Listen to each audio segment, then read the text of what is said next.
जय यीशु, जय यीशु।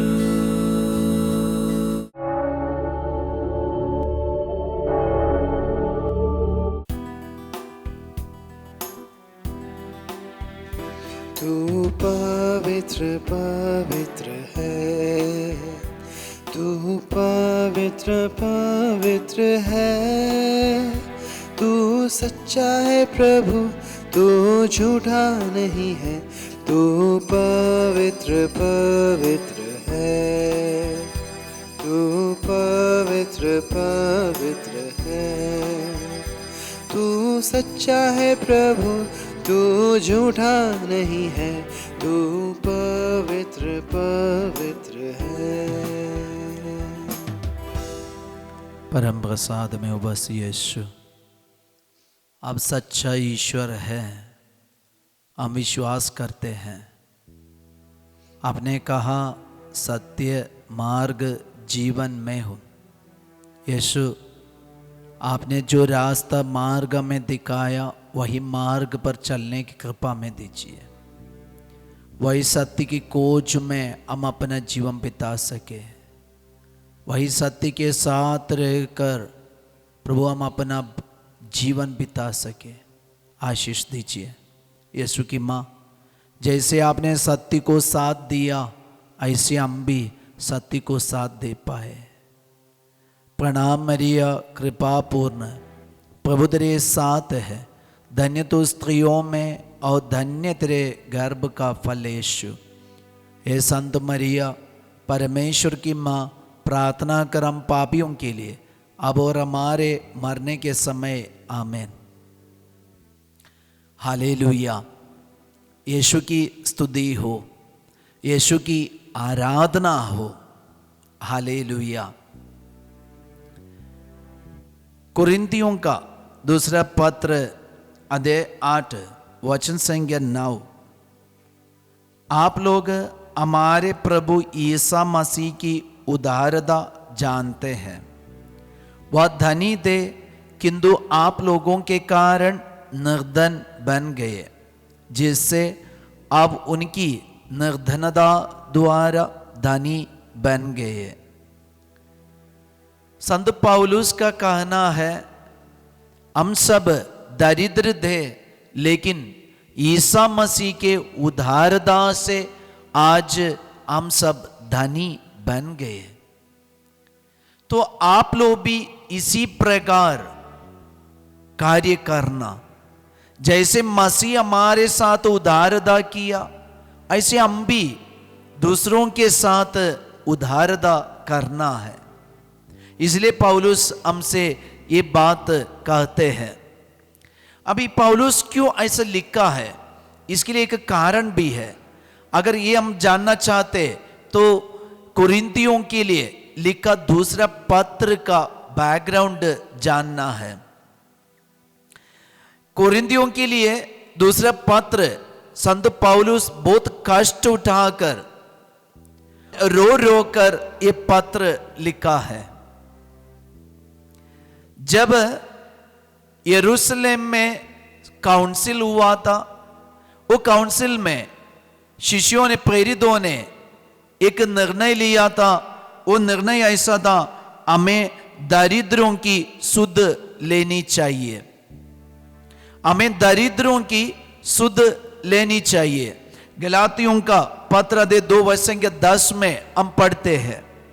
तो ये काउंसिल में जब दरिद्रों के बारे में चर्चा होने लगा, ये मन में रखकर पौलुस आज लिख रहे, कुरिन्थियों के लिए लिख रहे, आप लोग प्रभु ईसा मसीह की उदारता याद रखना। वह धनी था, फिर भी हम दरिद्रों को ऊपर उठाने के लिए हमें इतना उदारता प्रदान किया।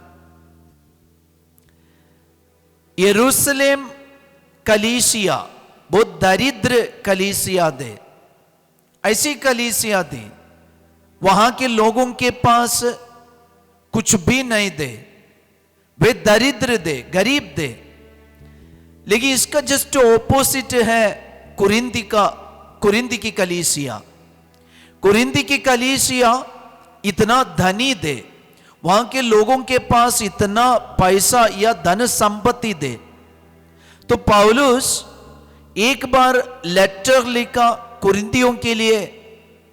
जब ये लेटर कुरिन्दियों के पास पहुंचे, उनमें से कुछ लोग एक शिकायत किया प्रेरितों के पास, और उस समय से प्रेरितों को अधिकार था पैसा जमा करने का या सुसमाचार की घोषणा के लिए पैसा इकट्ठा करने का। पौलुस के लिए कोई अधिकार नहीं था। अभी जब पौलुस ने यह लेटर लिखा तो कुरिन्दियों के कलीसिया ने पौलुस को आदर नहीं दिया, सम्मान नहीं दिया, उनको सहमत भी नहीं दिया, कोई सहयोग नहीं दिया। पौलुस को बहुत दुख लगा। कुछ दिन के बाद में एफेसियस में पौलुस और एक लेटर लिख रहे हैं, और ये लेटर और कुछ दिन के बाद पौलुस स्वयं कुरिन्द में जाते हैं, और वहां सिनगोग के पास जब पहुंच गए, लोग पौलुस के साथ ऐसे व्यवहार किया, पौलुस को पकड़कर मारा पीटा और उसको नंगा करके लोग सिनगोग के सामने से उनको ऐसे चलाया। फिर बाद में पौलुस बहुत दुखी होकर और एक लेटर लिख रहे, और ये लेटर पौलुस आंसू बहाकर अपनी खून से लिख रहे, कुरिन्दियों के कलीसिया के लिए लिखा।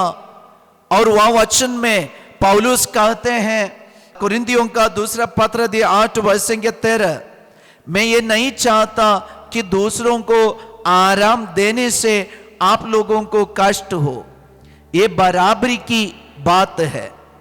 इस समय आप लोगों की समृद्धि उनकी तंगी दूर करेगी, जिससे किसी दिन उनकी समृद्धि आपकी तंगी दूर कर दे और इस तरह बराबरी हो जाए। पौलुस को शिकायत किए बिना कुरिन्दियों के लिए और एक लेटर लिख रहे। ये लेटर में कह रहे कि अभी वहां की कलीसिया इतना दरिद्रता में गरीब हो के जीवन बिता रहे, आप धनी है, आप उनको मदद करने से आप कोई कष्ट में ना पड़े, बल्कि उनका भी समृद्धि हो जाए और ऐसे दोनों की बराबरी हो जाए। जब आप लोग कष्ट में आएंगे और कष्ट में होंगे, तब वो कलीसिया, यरूशलेम की कलीसिया आपको मदद करे, ऐसे दोनों की बराबरी हो जाए। प्रियजनों, कितनी बड़ी सोच है। आज ये सोच को हम भी अपनाना है। हम देखते हैं आज हमारे चारों तरफ जितने विश्वासी लोग हैं और जितने परिवार बिताने वाले लोग हैं, वे शायद दरिद्र होंगे, गरीब होंगे। आज पौलुस हमें, संत पौलुस हमें याद लाते हैं, आप लोग हमारे प्रभु यीशु मसीह की उदारता जानते, वह धनी थे, यीशु धनी थे, लेकिन दरिद्र बनकर, दरिद्रों में दरिद्र बनकर हमारे बीच में आया हम सबको धनी बनाने के लिए। आज हमारे पास पैसे हैं और हमारे पास बहुत सारे खूबियां हैं, हमारे पास बहुत सारे समय है, हमारे पास बहुत सारे टैलेंट है, दूसरों को मदद करने का, दूसरों को उद्धार करने का, दूसरों को ऊपर उठाने का। तो याद रखना, बराबरी ये चाहते हैं। जब दूसरे लोग दरिद्र हैं अपनी खूबियों में और अपने जीवन में धन संपत्ति में, तो हमारी जिम्मेदारी है उनको मदद करना, उनको हेल्प करना। ये विश्वास को, ये सोच को हम अपने जीवन में अपनाएं, ताकि जब हम तंगी हालत में आएंगे हमारे लिए भी कहीं से मदद मिले। ऐसे मदद करके दूसरे बहुत सारे हमारे कलीसिया में बहुत सारे ऐसे कोने हैं, वे अभी भी बहुत दरिद्र होकर जीवन बिताते। आज हमारे पास कुछ है तो दूसरों को मदद करने के लिए हम परिश्रम करें, वो हमारे जीवन में आशीष का कारण बन जाएगा। हम अपने हाथों को जोड़े, हमारे धन संपत्ति, हमारी खूबियां, हमारा समय, सब कुछ हम इस वक्त प्रभु के चरणों पे चढ़ाए। यीशु आप धनी था, लेकिन दरिद्रों में दरिद्र बनकर अब इस धरती पर जन्म लिया, हमें धनी बनाने के लिए, ऊपर उठाने के लिए। यीशु आज हमारे पास जो कुछ है वो सब कुछ आपकी मेहरबानी, आपकी दया है। यीशु मैं भी अपने धन संपत्ति, यीशु मैं अपना समय, मैं अपनी खूबियों को दूसरों को उद्धार के लिए, दूसरों के ऊपर उठाने के लिए, धनी बनाने के लिए मैं भी इस्तेमाल करूंगा। यीशु मुझे आशीष दीजिए, कृपा दीजिए।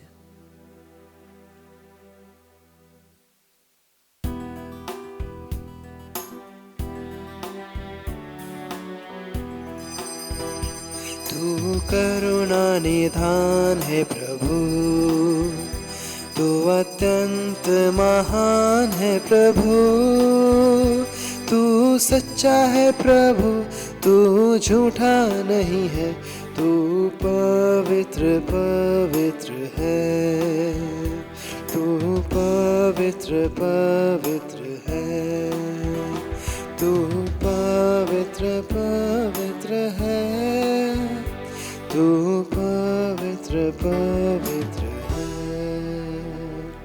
जय यीशु। Have a nice day.